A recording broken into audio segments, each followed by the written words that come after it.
Hello. Right. අපි අර එකපාරක් ඉගෙන ගත්තා මොකක්ද ස්ටාෆ් එකේ නෝට්ස් ලියන හැටි ඊට පස්සේ ඒවා ගිටාර් ස්ට්‍රින්ග්ස් වලට මැප් කරන හැටි. අපි චුට්ටක් ඒක රිවයිස් කරගෙන එතනින් එහාට පොඩ්ඩක් යමු. right. අපි මෙහෙම ස්ටාෆ් එක ඇන්දොත් එහෙම ලයින්ස් පහක් තියෙනවා.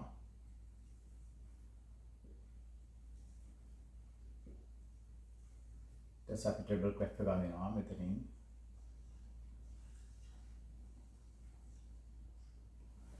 right. දැන් අපි මූලිකවම දන්නවා මේ තියෙන්නේ මේ නෝට් එක මේ පළවෙනි ලයින් එක රෙප්‍රසන්ට් කරන්නේ E, දෙවෙනි ලයින් එක රෙප්‍රසන්ට් කරන්නේ G, තුන්වෙනි ලයින් එක රෙප්‍රසන්ට් කරන්නේ B, හතරවෙනි ලයින් එක රෙප්‍රසන්ට් කරන්නේ D, ෆිෆ්ත් ලයින් එක රෙප්‍රසන්ට් කරන්නේ F.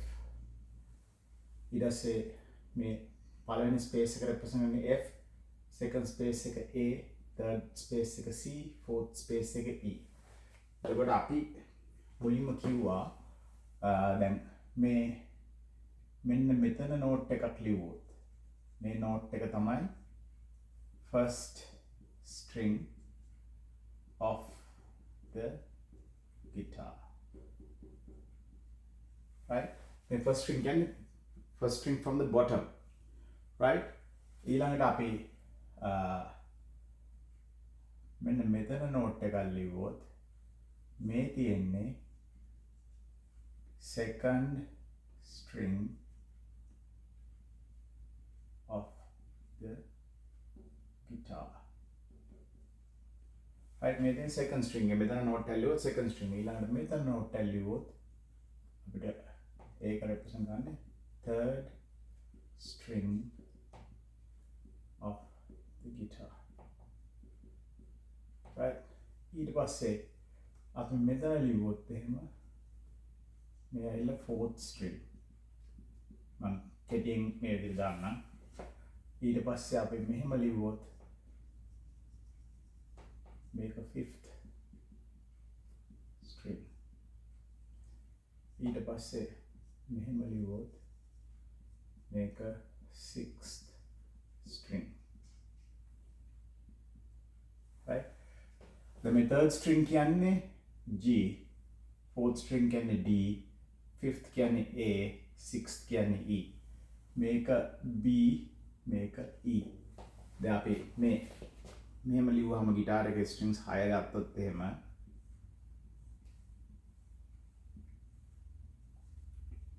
මේක E first, B second, G third, D fourth, A fifth and E sixth. ඔන්නම තමයි ස්ට්‍රින්ග්ස් තියෙන ගිටාර් එකේ දැන් මේ ෆ්‍රෙට්ස් මෙහෙම ඇඳුත් එහෙම first, second, third frets. මේ ඕපන් ස්ට්‍රින්ග් එක කියන්නේ මොන ෆ්‍රෙට් එකකට අල්ලන්නේ නැතුව අපි නිකන් ස්ට්‍රින්ග් එක ගහුවොත් ඒක E first එක. නිකන් ස්ට්‍රින්ග් සෙකන්ඩ් එක ගහුවොත් B. නිකන් ස්ට්‍රින්ග් එක G එක third ස්ට්‍රින්ග් එක G. දැන් මේ G කියන්නේ මෙයාට තමයි. මේ D කියන්නේ මෙන්න මෙයාට. මේ A කියන්නේ මෙන්න මෙයාට. මේ E කියන්නේ මෙන්න මෙයාට. මේ B කියන්නේ මෙතන මේ තියෙන second string එකට. මේ E කියන්නේ මේ first string එකට. එතකොට අපි දැන් ඔය විදිහට represent කරන අපි දන්නවා notes ලියලා තියෙන විදිහ අනුව අපි මොන note එකද ගහන්න ඕනේ මොන string එකද කියන එක. අපි ඉස්සෙල්ලා බලමු චුට්ටක් නිකන් ගිටාර් එකේ අපි පොඩි notes ටිකක් ලියලා ඒවා කොහොමද play වෙන්නේ කියලා. මම අර crotchet quavers crotchet minims and semibreve කියන එකේ value එක පෙන්නනවා. semibreve එකට beats 4ක් තියෙනවා, minim එකට beats 2ක් තියෙනවා, crotchet එකට beat එකක් තියෙනවා. ඒ විදිහට ගත්තොත් ඒවා මෙහෙම score එකක් ලිව්වොත්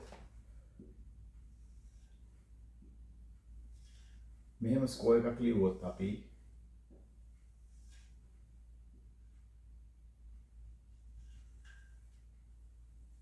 right දැන් මම මේක දානවා 4-4 කියලා. මේ 4-4 කියන එකේ තේරුම මේ top 4 එකෙන් කියන්නේ 4 beats per bar. bar එකක් කියන්නේ මෙන්න මෙහෙම එකක් ගහුවොත් දැන් මේ කෑල්ල bar එකක්. තව අපිට මේක දික් කරලා ඉවරලා තව මේ second bar. දැන් අපි මේ bar එකට ලියන්න පුළුවන් notes ගාන තමයි 4යි කියන්නේ. දැන් මේ හතර මැනලා තියෙන්නේ මොනවද? මේක මැනලා තියෙන්නේ මේ යට තියෙන හතරේ තේරුම තමයි beats were measured in. ඒ කියන්නේ top 4 එක ඇවිල්ලා කොහොම ගත්තා මෙහෙම ලියුවොත් මේ වෙන number of beats. bottom 4 එකෙන් කියන්නේ beats measured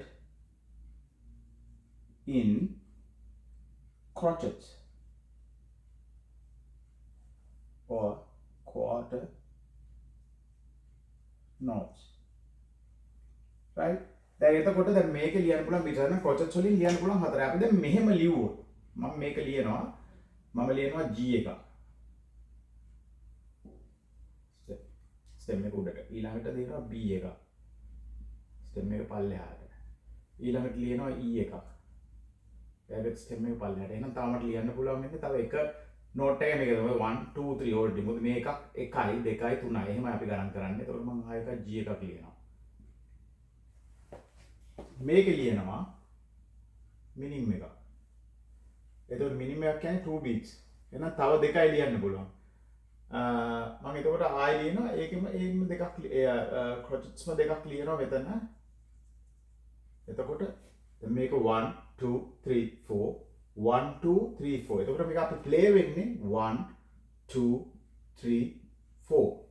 මෙයා ප්ලේ වෙන්නේ එහෙම තමයි. හැබැයි මෙයාට කවුන්ට් එක අපි මේක ප්ලේ කරලා අපි 1 2 කියලා කවුන්ට් කරනවා මෙතන. මොකද 1 2 second beat එකේ note එකක් නැති වුණාට මෙයාට beats දෙකක් තියෙනවා. ඒක නිසා අපි 1 2 3 4 නම් මෙහෙම දාන්න පුළුවන්. right? එතකොට count වෙනවා 1 2 3 4 1 2 3 4. එතකොට මෙයාගේ length එක තියෙනවා 2 beats වලට. හැබැයි අපි play කරන්න එකපාරයි count කරනවා total number of beats. අපි දැන් මොක බලමු play කරලා ඉවරලා නිකමද.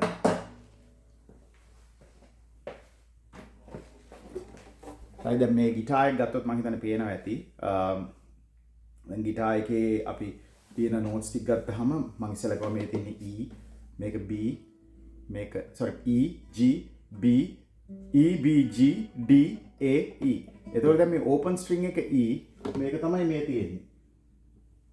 right? දැන් මේක අපි play කරන්නේ කොහොමද? අපි දැන් මේක ගත්තොත් මේකේ තියෙන G B E G පළවෙනි බාර් එක. ඊළඟ එක E's හතරක් තියෙනවා. හැබැයි E කියන note එකම තුන් පාරක් තියෙනවා. හැබැයි එකක දෙකක් තියෙනවා beats. එතකොට ඒක play වෙන්නේ 1 2 3 4. එතකොට සම්පූර්ණ bass දෙක ගහන්නේ 1